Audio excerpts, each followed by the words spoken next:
Mr. Wade, it's been a long journey to get you on here, man. I apologize. I really do.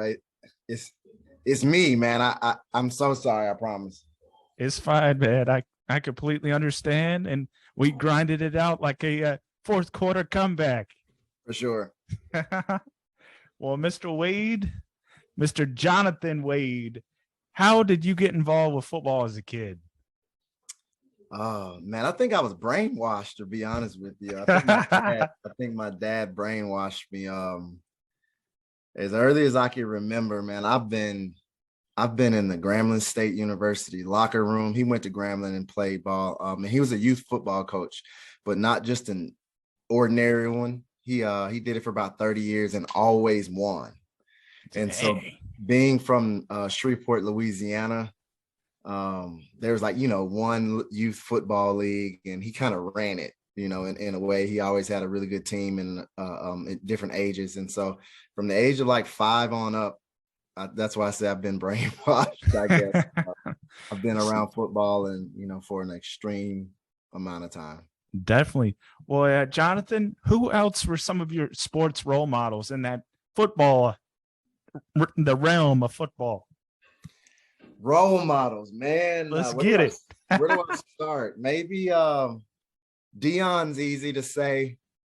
Barry Sanders was the first book I read, a biography on Barry Sanders. I thought he was awesome. I was sad when he retired. Michael Johnson, Gold Spikes. I like Flash, I guess. I've always kind of had a thing for that. That was huge. I ran track, so let me see. Michael Jordan. Dang, everybody loves Mike, man. Everybody loves Mike. Something was wrong with you back then if you didn't like Mike. I don't know people who did not like the Bulls. Can you think of anybody who didn't like the Bulls when Michael was playing?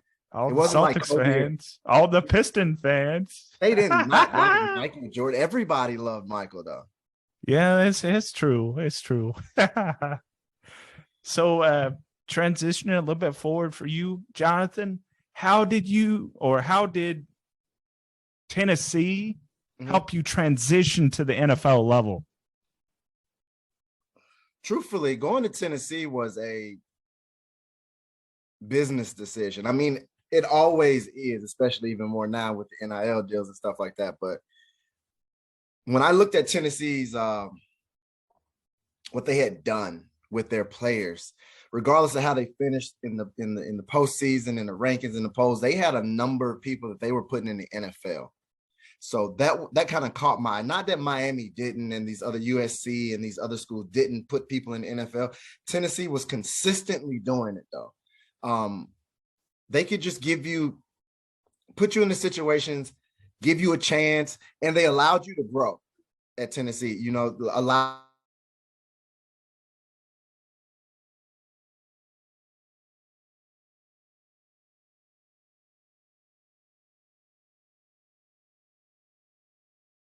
I think we lost Mr. Wade. We'll be right back, folks.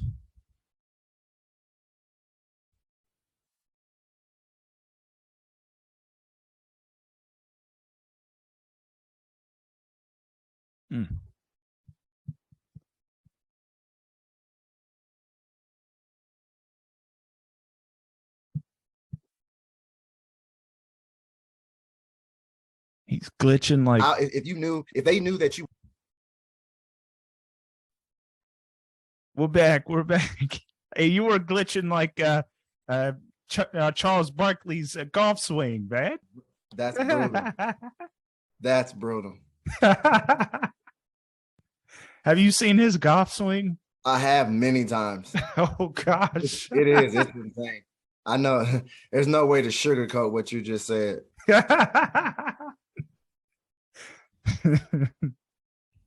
He can play, though. When he's not teeing off, man. We all good? Yeah. We were on. How did Tennessee help you transition to the NFL level? Tennessee has an outstanding professional program. They year in and year out, they were putting 5-6 guys in the NFL.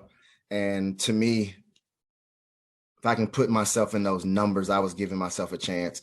So if I, getting on board with what they had going on was the first thing, kind of just committing to the way they went about it. But after that, there was almost a guide to kind of like, this is what you need to do. This is what they need to see to get you to that next level.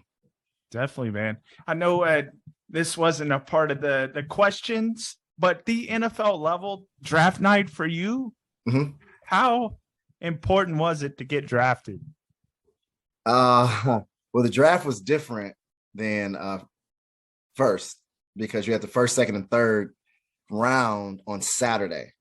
So in my mind, the not having to go to sleep and then wake up and undrafted was probably the scariest thing.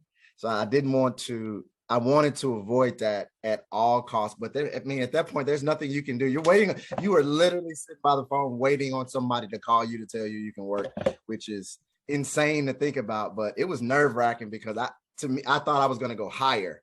So I went to the mall, man. I went and I did everything I could to kind of get my mind off of it as if it was going to work, but it did not. But it was exciting. My family was there. I made the news people sit outside because I was too nervous to have to come in. I didn't want them to see any disappointment. Definitely, man. I think being a young male and individual, I think the expectations going to the NFL is pretty high, and being let down, you're kind of heartbroken. Yeah, for sure. And everybody's story is different. So, some people are let down because they were the third pick instead of the first, like everybody's situation is different. And I did what they told you not to do. Don't go read the internet. Don't read the news clippings. And, USA Today has you going here and it looks exciting, but your phone has got to ring. Somebody's got to actually pull the trigger on you. And that's only the beginning. Definitely, man. So the pre-draft day interviews or meetings with teams, who were on the radar? Who was on the radar for you? I met with the Patriots, I think, 4 times. Dang, with Bill Belichick. Right. Now, I was young and young. Let's just leave it there. But, yeah, I met with the Patriots like 4 times. San Francisco. They also did the Senior Bowl, and they coached the Senior Bowl, so they got a real intimate chance to look at whoever they were coaching. Tampa, the Rams had to let me know that they let me know after they drafted me that they met with me a couple more times than I thought. I remembered one meeting, but there's just so many, and they're quick. They're not as long as you think. New Orleans flew everybody they considered for the first round down there all on one trip. It was like 35 of us. Gee. Yeah. Hey, that's a one-stop shop. Nervous guys, nervous, prideful guys. I hear you, man. So, Jonathan, life after football for you personally, how have you applied the trials and tribulations of the game to your personal life? Well, sports taught me life. Honestly, I I told you, from the age of 5, as long as I remember, I've been around college football or sports and youth sports, and I never took a break. I wasn't one of those kids that sat in the house. My parents wouldn't let me do that. I stopped playing 4 sports my freshman year in high school. And now I feel like that's what I have to give back. So I am all about trying to give every bit of information that I can to anybody that'll listen, actually. Just to be honest, anybody that'll listen and that wants to listen, I'm an open book, encyclopedia of information. I almost feel like I didn't study hard enough back then, so I overstudy now. I don't know. I'm just a encyclopedia of information that I give to kids, that I train, coach, mentor, whatever you name it. If you need me to go take them out to go get a bite to eat, I'll do that. Definitely, man. So my next 2 questions, Jonathan, are brought to you by B&D Sports Media. Come on with it. What are the chances your Rams go back-to-back Super Bowl wins, man? That's tough. I don't know. I think, honestly, the NFC is going to be the second toughest division in football this season. If the Arizona Cardinals look okay. I mean, they were like they were like 10-9-0 at one point last year. They were doing really good, and they've been like not talked about. San Francisco's, we don't know what to expect from them, except for Kyle Shanahan does an amazing job calling plays, so they're going to be a factor like they were last year. I have no idea. Losing Odell hurts. Losing Von Miller hurts. I know they added pieces, but everybody's got to get acclimated to what's going on. I mean, it's part luck, it's part preparation, it's part, who's the healthiest, 8 games in at that point. So I have no idea. That is so hard to get back to the Super Bowl. I really to get back to the Super Bowl the next season. That's really hard. That's like making it to the World Series in baseball just once. Definitely, man. And it hasn't been done since I believe the Patriots did it. Yeah, that's an easy guess. Who's the last team to do it? Just yell out the Patriots anytime. Last team to win a couple times, Patriots. Just yell that out. I see Definitely, man. I see that helmet you got in the back. Yep, I see your jersey in the back. We kind of stole one from actually twice from you guys. Yeah, for sure. So, but I have to shout out Odell might go back to the Rams. Let's be honest. Once he gets completely healthy or 100%, he's probably going to end up going back there. I hope so. I hope so for him. I feel like LA he needs LA in a way. And he's a player. Like he wants to go play. He wants to go perform. It's not about the antics off the field. He wants to go play, and he's beneficial. Like he helps, he opens up. He was the most important person for them before he got hurt in the Super Bowl. Except for Aaron, of course, but like he was very important. He was a very intricate piece as the playoff run continued. So bringing him back just opens up their offense even more. I think they need another back, and you need 2 good ones. Maybe 2. Cam Akers is good, but something to offset him. Somebody to run the clock down. Hopefully they replace Whitworth with a guy like Whitworth, because you just lost a locker room piece too. Heck yeah, man. They picked up Allen Robinson. They picked up my guy from Seattle, the linebacker. He's a beast too. Now he's good. Bobby Wagner. Bobby Wagner's going to be exceptionally. He's going to fit in great. Heck yeah. Down the age of everybody. He's going downhill and the gap. He's a beast. Yeah, he's going to fit in good. And coming off the win, it's not coming off the Super Bowl win. You have those hangovers. I don't. It's just so much, man. It definitely look is. Who they have to open up. They have to open up against Buffalo. Now, if they're hungover, Buffalo's not gonna be hungover. They're the team that's right on the cusp. They're the team that everybody wants to see do it. They're the team that's going to be the most fun. This is a big game for them, the first game of the season. Definitely. I think with, like you mentioned, the hangover, you start sipping your own Kool-Aid. Reading your own news clippings. Yeah. That's the toughest thing. You can't really buy into that stuff. No. You got to stay hungry. Means nothing. It's a new season. Everybody, everybody's got a chance. Everybody's the Dallas Cowboys at the beginning of the season. Oh gosh, don't make me bring up Dallas. I live out here, so I get it every day. Oh gosh, I hate it for you. Hey, but with Dallas every year, Super Bowl or bust. It's every single year. You got the media outlets. You have Jerry Jones with the hype, and they don't seem to produce. I don't understand. A lot of pressure. Yeah, that's what it brings with that star on your helmet. Absolutely, and they should have did it last year. Last year was when they needed to do it. Heck yeah, man. So your other former team that you played for, the Dolphins, with the Dolphins making that splash move and getting Tyreek Hill from Kansas City, how do you think he'll fit in with Tua and company? There's some more moves they made. Mostert, right? Running back, yes. They still got both those corners. I don't have a clue of what they got up front. But what I can tell you, adding Tyreek Hill as a DB, you have Tyreek Hill on the field, it's equivalent to like having Steph Curry on the court. You have to know where that guy is, and you have to guard the 3-point line. So you have to guard over Tyreek going over your head. Now, what they must do is Tua and him, they have to show that they can connect on this first. That's the most important thing. They have to show that they can connect on this. Everybody's going to back up, and I have no idea. To me, that's a nightmare.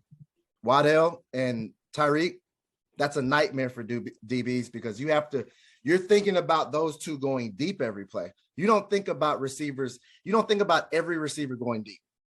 But to have the pressure of if this guy takes off, I got to go, and you got two of those. And one that's proven that he's just faster than everybody in the league. We'll see. They've got to show that it works, and then it will become the scariest thing in the NFL. Definitely. And they have a safety blanket too. Mike Gesicki. He's a beast too. Mostert's almost as fast as those two. They've got they stated that the Dolphins had the fastest team in the NFL last season, and they just added Tyreek. Yeah.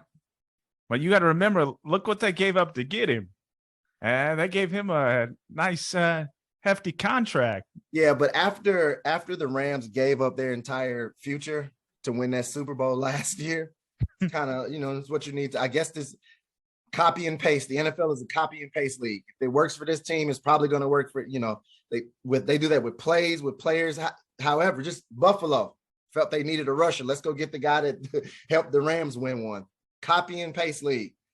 You need a guy to change your offense. You go add Tyreek. Now he opens up everything. All he has to do is run from one side of the field to the other. Everything else is open. Definitely. Hey, you always have to double cover it. Cover him every single play. That's going to leave someone else open. So leave a lot of people open because you got to do something about Waddell too. Yeah, Jalen Waddle's a beast. He overperformed last year coming into that Dolphins system. I think we just haven't seen him. We haven't seen him since Alabama, and he was the guy there. Yep. And they've had they keep a stable of receivers now, and he was the guy at the huge stature that he has. That's definitely him and Smith, Devontae. But he was the guy. Devontae Smith doesn't win that Heisman if he's there. he put together a killer college career. He did, but he wasn't the go-to guy. Like, Waddell got hurt. Yeah. True that. The balls would have been split up. They just wouldn't have went to Devontae all the time. He wouldn't have had the amount of touches. When Waddell got hurt, they had to go through Devontae the rest of the season. Definitely. And he showed up with Mac Jones. So he's great. He's really good. He's a great professional too. He gets definitely, man. The way he separates is strange because he's like wiry. Definitely. That brings up the guard that New England picked in the first round, Cole Strange. That was a strange pick. Very strange. For sure. Very, very strange. Well, Jonathan Wade, this concludes our interview on Sports Talk 1996 on YouTube with me, Zach Barnett. And we'd welcome you back for another one, my guy.